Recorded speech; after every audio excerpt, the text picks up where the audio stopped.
My subject today is the importance of Jewish democracy for Israeli security. I'm speaking only for myself, but I'm speaking as a student of the great Gdolei Yisrael, whom I studied with here, who are no longer here to speak directly. The responsibility is my own. On June 22nd, 1948, Yitzhak Rabin ordered his troops to open fire on the Altalena, a ship that bore a large quantity of ammunition, hundreds of fighters, and the Irgun leader, Menachem Begin.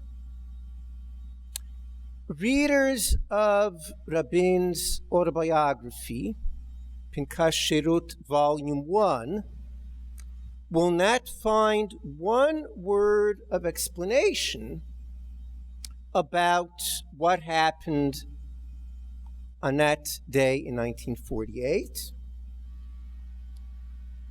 It is only in Volume 2 when Rabin describes the scene 29 years later, June 21st, 1977, when he handed over the Prime Minister's office to Menachem Begin, that Rabin explains his version of the events. He says that he believed that the Irgun was planning a military takeover, and he says that the condition for Jewish national survival is one central authority. In order to sustain that authority, he acted under the instructions of his superiors. 29 years later, he's no longer certain that Begin planned a putsch. In any event, he says he was not involved in all the 29 years of recriminations that occurred afterwards. He had no personal animus against Begin. And what's important for us today, he says Begin came to power legitimately. Habocher lefi klalei hademokratia mutar lit'ot. In a democratic society, the voters are allowed to make a mistake. Rabin is therefore making two philosophical statements. One is that Jewish survival requires a central, legitimate political authority. The second is that electoral democracy is a way to achieve that. Later on in Pinkas Shirut, Rabin subjects Begin's diplomacy to caustic criticism, but he does not question Begin's legitimacy as prime minister. Since Begin too is faithful to Rabin's political premises, that is sufficient to create a shared political culture. Religious Zionism, as it was formulated by Moreno Rabbeinu, Rav Soloveitchik, adopts this premise of central authority. Many of you know the Rav's famous parable of the two-headed Siamese twin. Question is, this twin, is it one person or two people? And the Rav said, try an experiment. Take boiling water, pour it on the head of one. If both of them scream, they're part of one unity. And the Rav, based on that, distinguished between a covenant of fate and a covenant of destiny.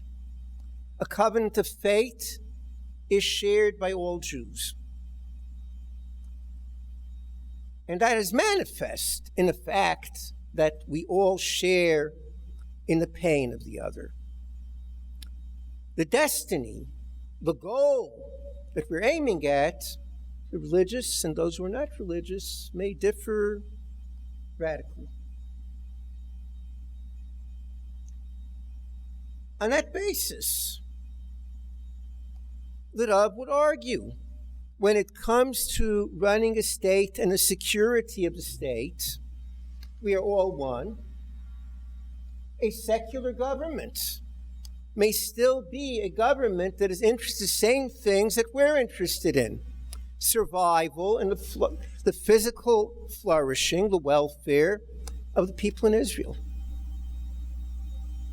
And therefore, we should be loyal to that government, even though our sense of the ultimate destiny and the goal may sharply differ. On that basis, the Rav regarded the negotiation of Israel's borders as a security question, governed by security considerations, analogous to a medical question of life or death, which is decided by experts in the field and in deference to the judgment of the sick person himself, rather than being unilaterally decided by rabbinic authority. Mori V'Rabbi, Rabbi Lichtenstein, was the Rav's primary disciple, son-in-law, and who had to apply these principles as Rosh Yeshiva in Yeshivat Har Etzion, adopted that position with one important philosophical extension. The religious value of Jewish sovereignty throughout Eretz Yisrael, however important, cannot outweigh concern for physical survival. That is exactly what the Rav said. Because we need a legitimate central authority, soldiers on duty should curtail the exercise of conscientious objection.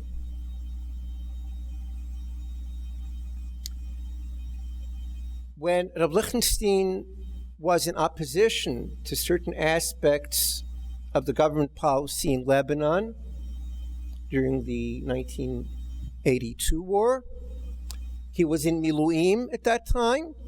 He did not say anything public. He only wrote the open letter to Begin after that was over. And likewise, 20 years later, during the evacuation of Gaza, even though some could reasonably hold that the government was making a terrible mistake, he nevertheless held that members of the Israeli armed forces should not mutiny, should not undermine that central authority. All of this is virtually axiomatic for people who are educated by the Gdolei Yisrael I mentioned before.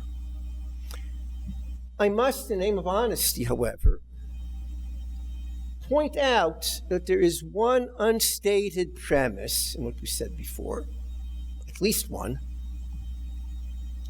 which raises the question of how relevant all this to our situation right now. Rav Soloveitchik addressed a situation where there's an immediate threat of destruction to Israel.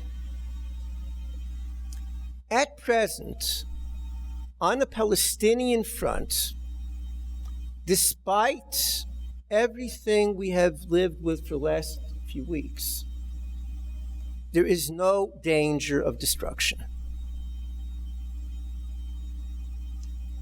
And that raises the question, what determines responsible security policy today when it's not a question of immediate destruction? Postmodern wars are no longer won in the battlefields. They're won in the media. With the outcomes distant and indirect, impossible to calculate, assured tacticians grope in long-range darkness. How do you decide which way to go?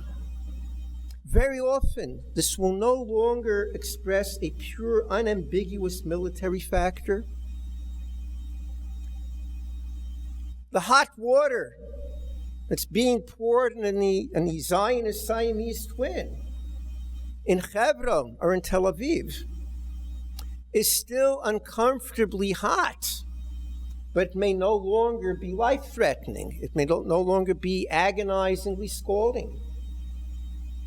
So the question is, can we say what the Rav said, that the covenant of fate can dictate to the covenant of destiny?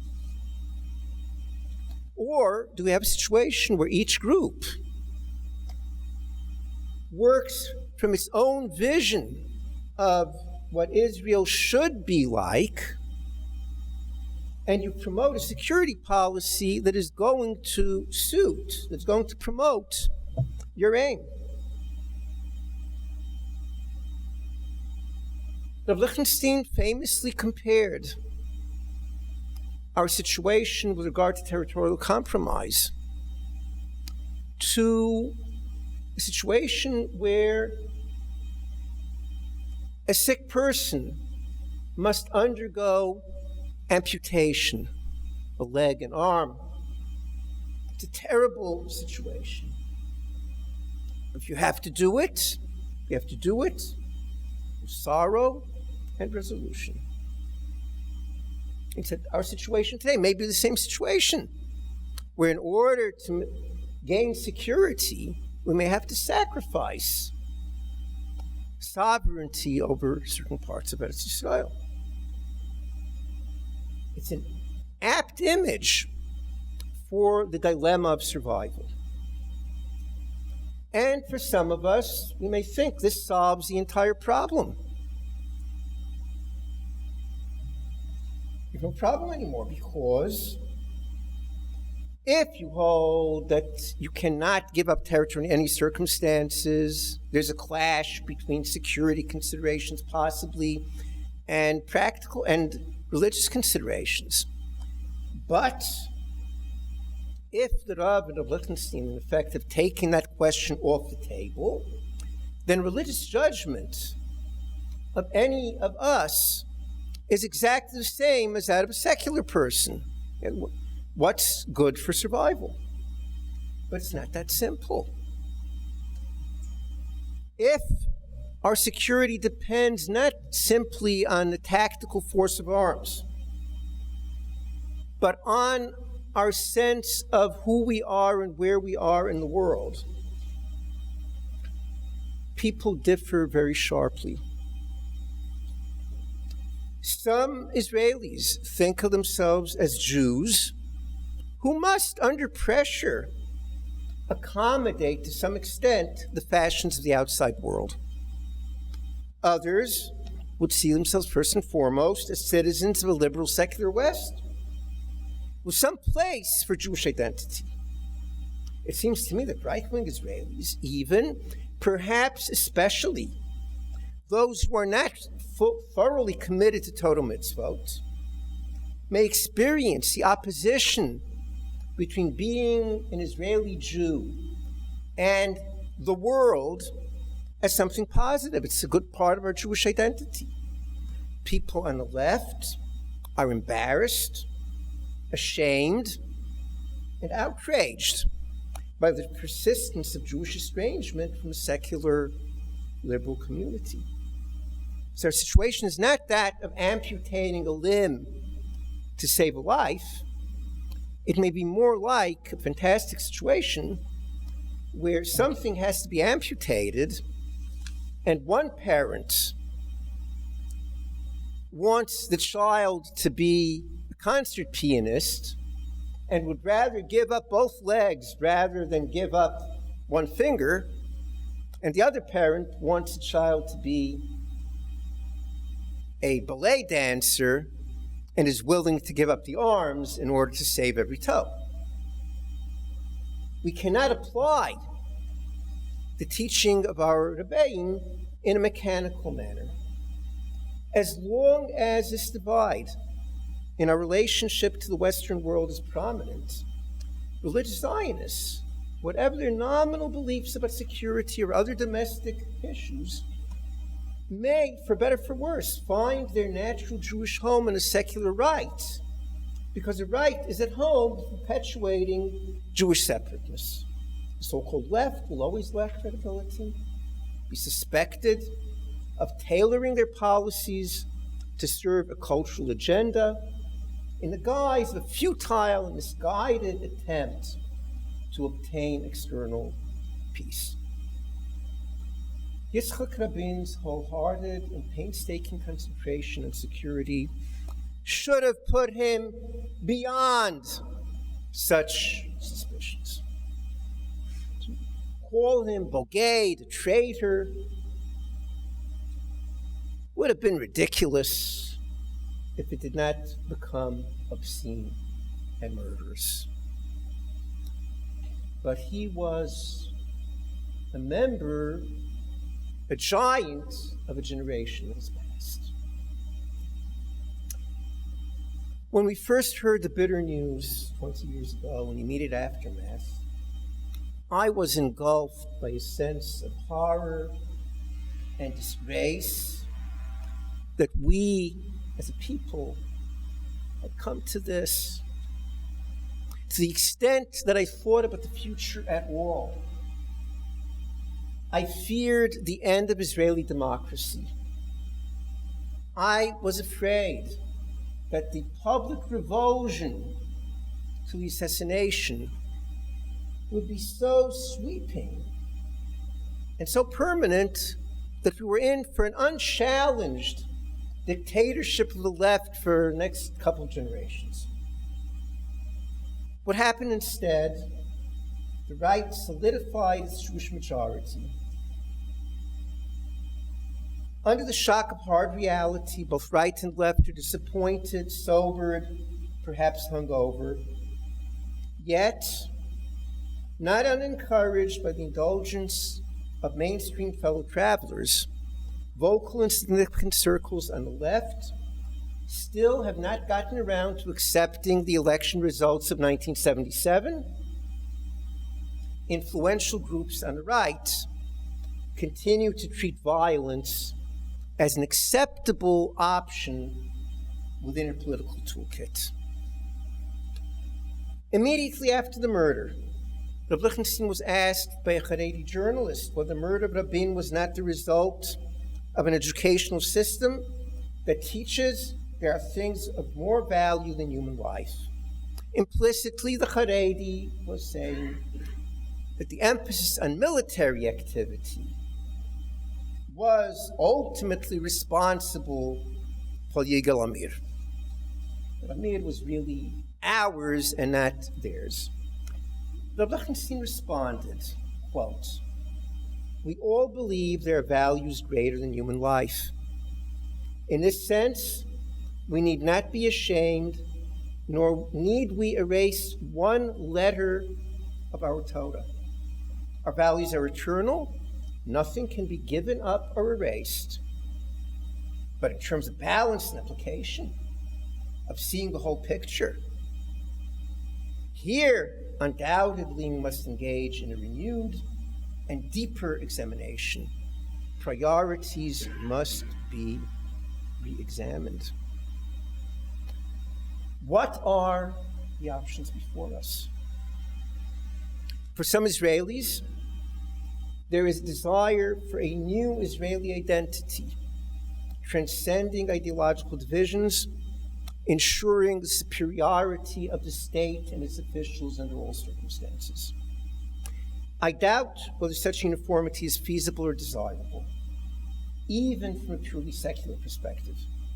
From a religious perspective, of course, subsume our values and commitments under some supposedly higher mutual secular ideal is, as Lichtenstein pointed out of question.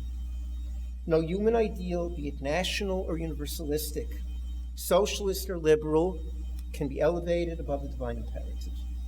So is idolatry.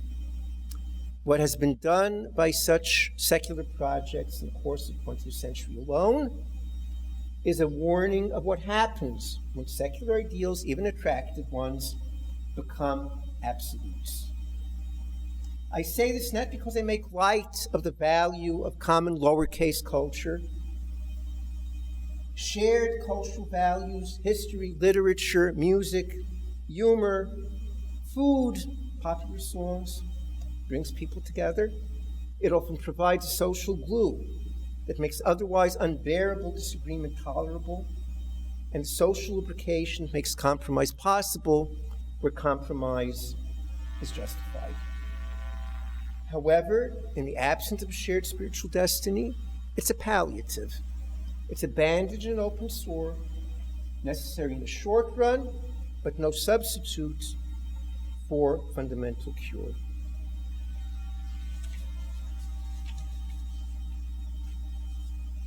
And here I can focus on one area where I think that we, the kind of people who are educated here and educated, we've been educated, may be able to make some small positive contribution. Earlier, I noted the gap between those who glory in Jewish separateness from the non-Jewish world and those who wish to be a people like all others. For us, at Yeshiva University, and for most Israelis, whether those who are committed to total mitzvot or not, this tension is not an either-or. It's not an absolute. We want to be a people that dwells alone, but we don't want to be isolated or excessively parochial. Perhaps those of us who are educated here at Yeshiva, who have internalized the kind of interaction in the study of Torah and a critical appreciation of what Western culture offers at its best, have something to contribute. There's a viable and coherent model of that interaction. If so, we, together with the so-called Yamin Shafui and Smol Shafui, the same right and left, have something to say. In the light of the great ongoing threats facing the Jewish people in Israel and around the world, given the profound and undeniable conflicts within the Jewish world, what I'm proposing is modest in scope.